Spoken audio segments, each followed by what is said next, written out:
Have you ever wondered why your soul still hurts even after you've tried everything?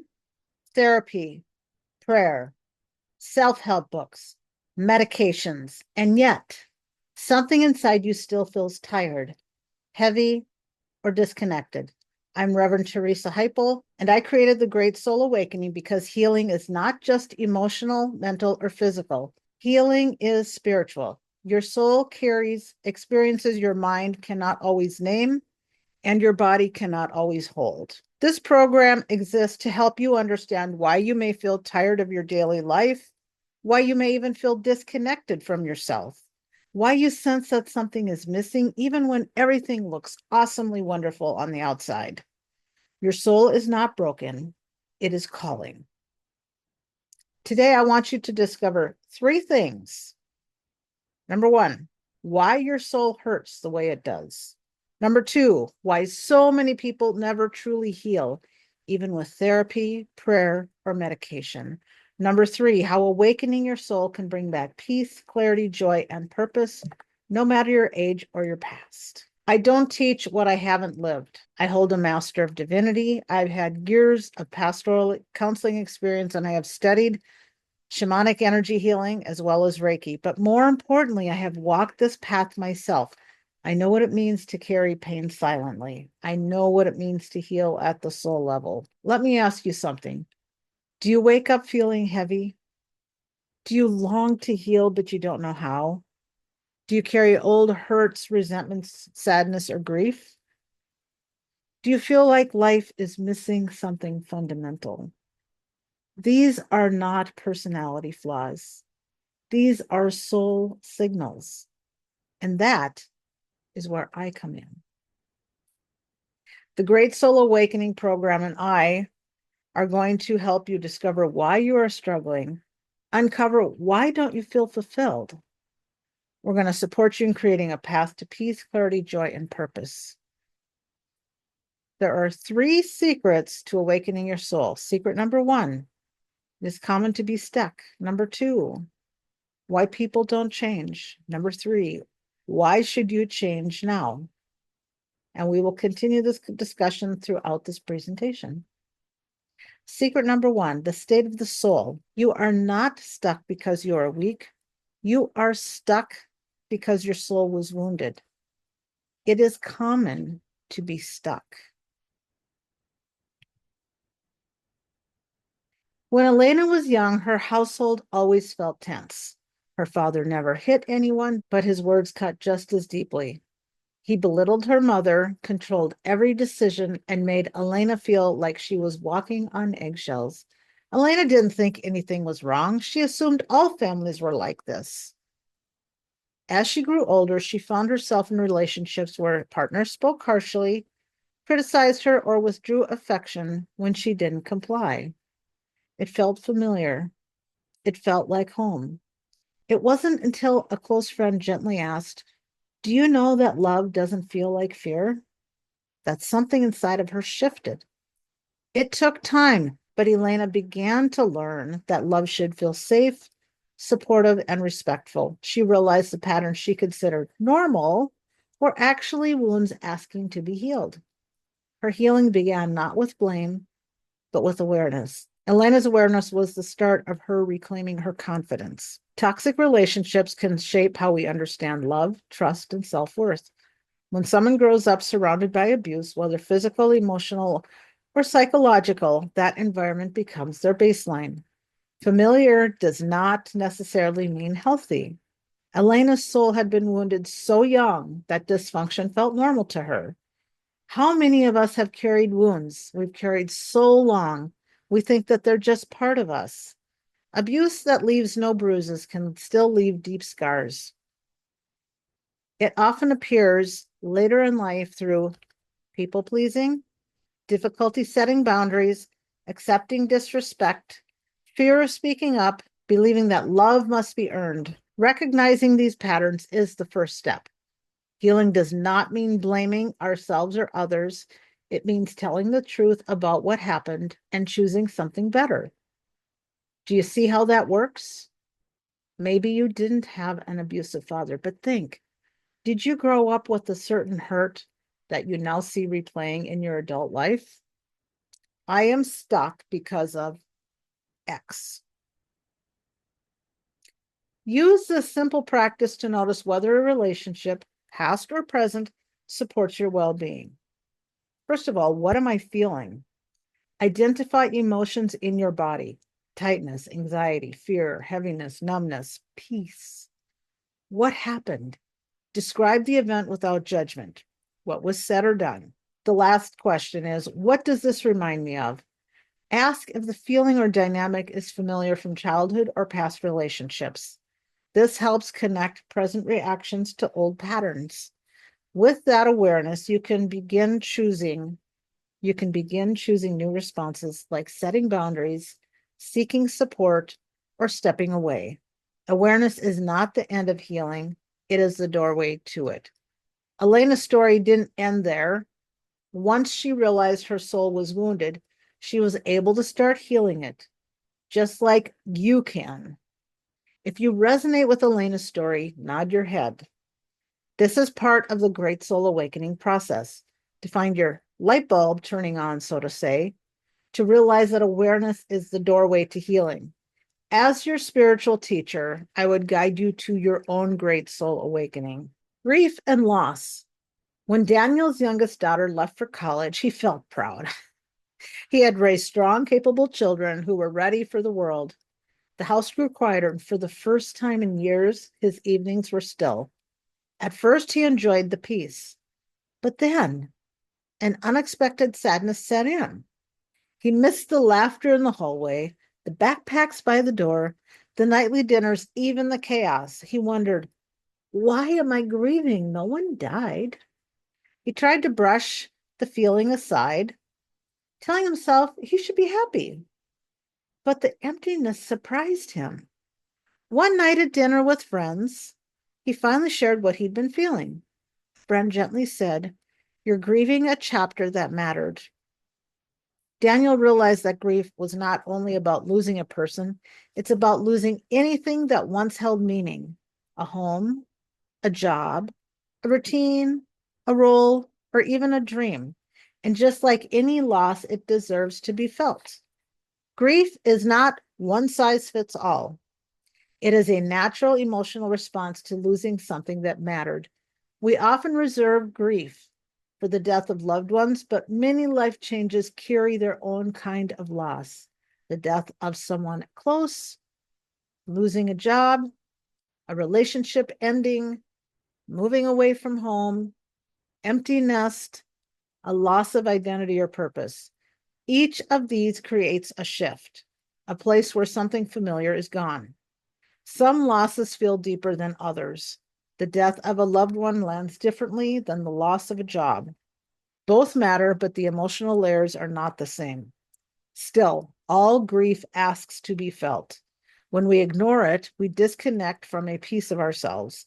In spiritual terms, grief can feel like a loss of soul, an inner hollow place where something once lived. Honoring grief is not about dwelling in sadness. It's about allowing ourselves to acknowledge change and integrate the experience so we can move forward. A simple way to bring presence and compassion to your grief: name the loss. What changed? A person, a role, a dream, a place. Write it down or say it aloud. Feel the feeling. Allow the emotion to be present: sadness, anger, confusion, grief. No emotion is wrong. Place your hand on your heart and breathe slowly. Acknowledge what it gave you. Ask, what did this give my life? Love, purpose, routine, belonging, hope. Honor what it meant. Bless the transition. Say a simple phrase: thank you for what you brought. I release what is past. I welcome what is next. This helps shift the nervous system from gripping the loss to gradually integrating it. Grief is not a sign of weakness. It is a testament to how deeply we have lived and loved. Daniel, now aware, was able to fill his life with new meaning.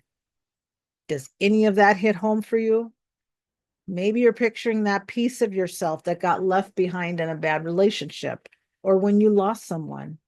Put your hand on your heart if you've ever felt like Daniel, missing something you can't quite name. Elizabeth's story of soul level grief. Elizabeth never imagined she would become a widow at age 55. Her husband, David, was 10 years older, but he had always lived with a bright spark in him. He was the kind of man who worked hard, laughed easily, and loved deeply. For most of their marriage, he was strong, the one who carried the heavy boxes, drove the late night trips, fixed the broken things, and held the family together with steady hands. But then his health shifted, slowly at first, then all at once. Doctors, appointments, medications, sleepless nights, hospital rooms. It all became their new normal. Elizabeth watched the man she loved fade in front of her, piece by piece. And along the way, she lost pieces of herself too. When he finally slipped away after months of decline, it wasn't peaceful to her. It was devastating because with his last breath, something inside her life shifted too.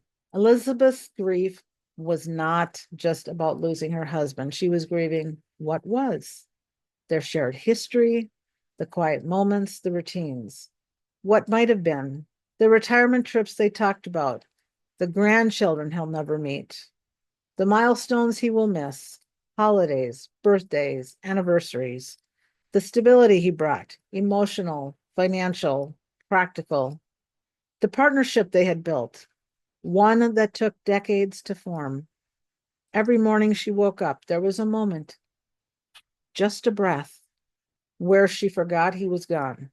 Then reality washed over her like cold water, and she had to learn her life all over again. The sudden life she didn't choose. Elizabeth now had 2 teenagers at home, adult children starting their own families, bills to manage alone, a house to take care of, decisions to be made without a sounding board, a future she never planned for. She used to share the weight. Now the weight lived only on her shoulders, and she felt that heaviness every single day. Nights were the hardest, the empty side of the bed, the silence where his voice used to be, the absence of someone to say, "We'll figure it out." Even simple things hurt. His empty chair, the smell of his shirts, the voicemail she couldn't bear to delete. Her grief wasn't only emotional, it was physical. It lived in her chest, her throat, her stomach. Some days she felt strong. Other days she felt like she was held together by nothing but prayer and habit. The identity shift that no one prepared her for. Elizabeth wasn't just grieving a husband, she was grieving the woman she was when he was alive, the marriage that defined her adult identity, the safety of being part of a pair, the future she'd assumed she'd share, the role she no longer had. People said, "You're strong," but she didn't feel strong. They said, "Time will heal," but time didn't fix the empty house, the lonely decisions, the aching spiritual questions. Their children tried to support her, but she didn't want them to carry her pain. They were grieving too. So Elizabeth learned to function, paying bills, going to work, keeping her home, while her soul felt like it was floating between the life she had and the life she didn't know how to live. The quiet turning point. One morning, after a night of sudden tears she couldn't explain, Elizabeth whispered a prayer. "God, I don't know who I am now, and I don't know how to do this alone." It wasn't dramatic. It wasn't loud, but it was real. And that moment, that simple honesty was the beginning of her awakening. She didn't suddenly feel better, but she felt seen, maybe for the first time since the funeral. The path ahead was still long, but for the first time, she sensed that her soul didn't need to stay shattered. There was healing to be found, a new identity to grow into, a new relationship with God waiting to unfold, a new life. Different, yes, but still meaningful, still sacred.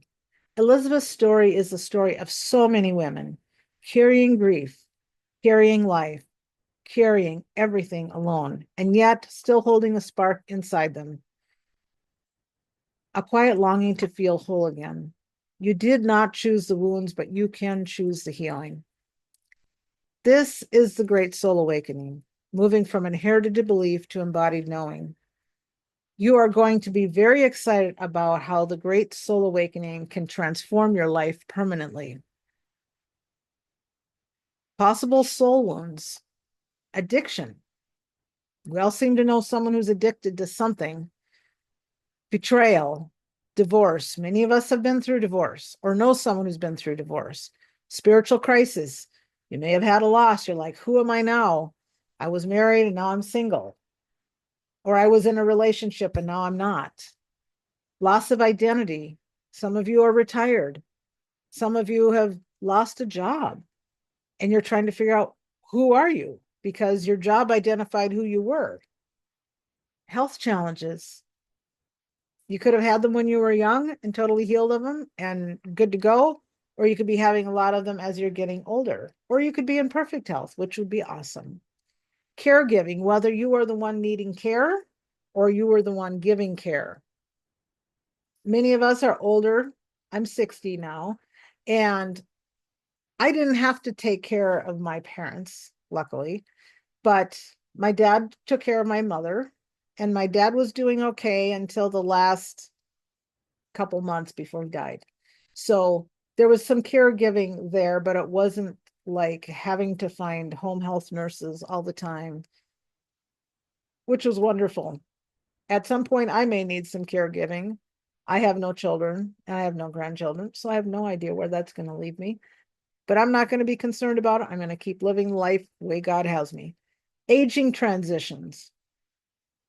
At one time, I lived in senior housing because there was a man there that wanted someone to live with him, just in the event something was happening in the middle of the night.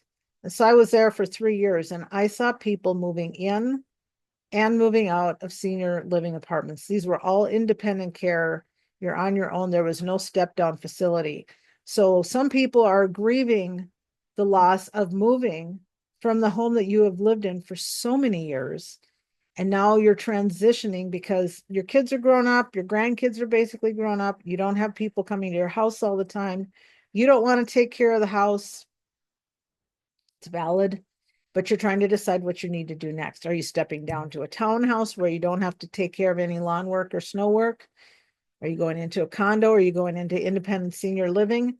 Because there's a grieving process there too. This house that you've lived in, the neighbors you've known for years, once you move, that's all gone. It doesn't mean they're gone, but that relationship, that closeness, the people next door, they're not there anymore.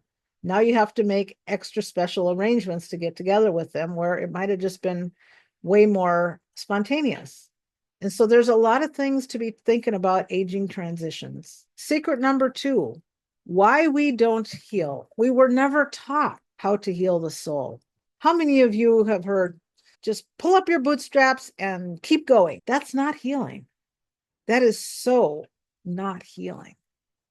We don't just pull up our bootstraps and keep going. There's sometimes we have a lot of wounds in our soul. Every time something happened to you, that pain that's stored in your body, those things that you said, oh, that doesn't bother me. In the Midwest, we're really good at passive aggressive behavior. That doesn't bother me. It's all going to be okay. Just leave it alone. Nothing gets confronted, and everybody's just supposed to be pretending that everything's okay. But there's wounds there.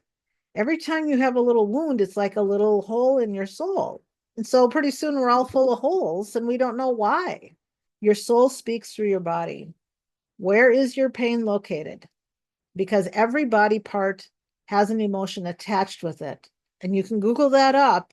You can say, well, I have pain in my whatever. What emotion is attached with this body part where I'm having pain? And it will show up, and you're going to have to go back to those emotions. But you want help with that. And that's where I can help you, because this is what the Great Soul Awakening is all about, is waking you up to realize you don't have to be in pain because your soul is speaking to you through your body. Secret number 3, why you should change now. If you don't start, you can't free yourself. Zig Ziglar would say, you don't have to be great to start, but you have to start to be great. So let's get you to your greatness. let's get you to your authenticity. Your soul has waited long enough. I was just talking to somebody when I was doing a healing session on her, and she said, she said, frequency wise, she goes, authenticity is even higher than love. And I had not heard that before. And I thought, well, that would make sense to me. When you're authentic to who you truly are, you're going to be shining out so much love, joy, positivity, radiance, like the sunbeam behind me. This is for my podcast. And yes, I have a podcast, but that's my background for my podcast. And I said, well, why not use it for this? So let's talk about what the Great Soul Awakening is, because you are going to be very excited about how the Great Soul Awakening can transform your life permanently. You want permanent change, do you not? That's why you're sitting here listening to this. When the soul is ignored, it shows up as anxiety, depression, numbness, repeating patterns, usually dysfunctional stuff, disconnection, loss of joy and purpose. We don't want you to ignore your soul. You've done that long enough. These are not failures. They are invitations to heal deeper. What is real healing? Real healing is transformation and liberation, not perfection, not about fixing yourself, but becoming free to live fully. Imagine feeling peaceful, light, joy, clear, connected, purposeful. That's what soul alignment feels like. This is why I created the Great Soul Awakening. It's not just a program, it's a return to who you truly are. It is a 6-month spiritual healing journey in 4 sacred stages. Number 1, we identify and release past pain. Pain is not necessarily just physical, psychological, mental, emotional, spiritual. And we want to move you past all of that. We're going to identify and reclaim your truth. We're going to find out where those soul disconnections have been. We're going to identify and clear blocking karmic patterns. We're going to restore your relationships and purpose. Some people have estranged adult children, and that has happened for years. Through this program, it's a good chance you could reconnect again. The Great Soul Awakening program, you're going to receive 2 private one-on-one sessions with me every month. You're going to participate in group healing sessions twice monthly. We blend distance healing, spiritual direction, emotional processing, and energetic restoration. You have access to community, support between sessions, a virtual retreat, and powerful resources that deepen your healing. You are also going to receive my bonuses and program resources, my Heal the Healer book, which I wrote, my emotional mastery library, and a listing of sacred oils for soul healing. This program is for women who are ready to heal deeply, ready to break old patterns, ready to reconnect to themselves, ready to live with peace and clarity, ready to step into their purpose. And you may even be retired and now you need to find another purpose. So let's find that out. Your invitation. Your soul has waited long enough. Let's begin. I invite you to book your free 30-minute soul awakening call. No pressure, just clarity, just support, just truth. Your healing does not start with fixing yourself. It starts with listening to your soul. Book your free 30-minute introductory call. Let's find out if we're a fit together.